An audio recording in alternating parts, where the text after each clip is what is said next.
యోగి గోరక్షణ గ్రామీణ ఆర్థిక వ్యవస్థకు కొత్త రూపు.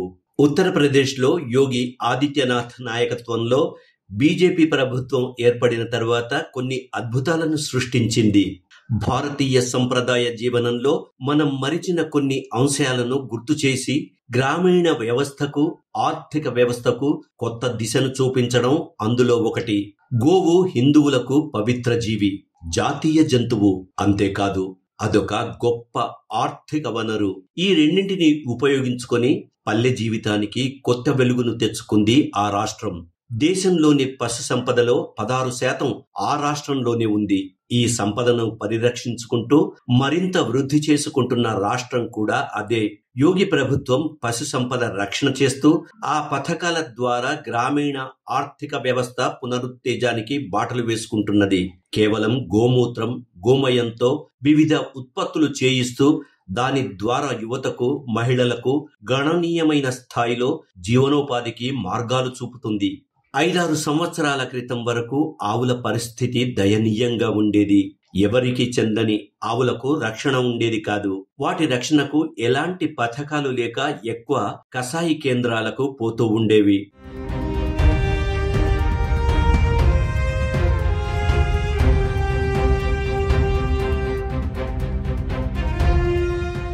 రెండు 2019లో 20వ పశు సంపద గణన జరిపారు. దాని ప్రకారం ఉత్తరప్రదేశ్ పశు సంపద 19 మిలియన్లు, అంటే 10 లక్షలు తక్కువగా 2 కోట్లు. ఇందులో దాదాపు 1,18,000 ఆవులు ఎవరికీ చెందనివిగా తిరుగాడుతూ ఉండేవి. 2017 ప్రకారం ఇలాంటి గోవుల సంఖ్య దాదాపు 1,00,000. 100 మాత్రమే గోరక్షణ కేంద్రాలుండేవి. వ్యాక్సినేషన్ కూడా పరిమితమే. గోపాలుర సంక్షేమానికి కూడా సరైన పథకాలు లేవు. డైరీ నిర్వహణ పథకాలు కూడా లేవు. అందుకే ఎవరికీ చెందని గోవులను ఎవరిష్టం వచ్చినట్లు వారు కబేళాలకు అమ్మేసేవారు. దీంతో కొన్ని సందర్భాలలో సామాజిక ఉద్రిక్తతలు కూడా చెలరేగేవి. గోరఖ్నాథ్ అధిపతిగా యోగి 2017లో గోరక్షణకు నడుం కట్టారు. పశు సంక్షేమానికి ప్రాధాన్యం ఇవ్వడం మొదలయ్యింది.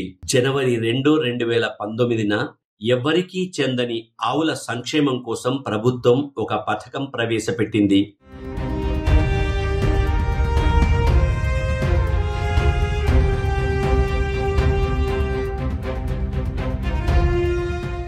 ఇలాంటి పథకం దేశంలో మొదటిసారి అమల్లోకి వచ్చింది.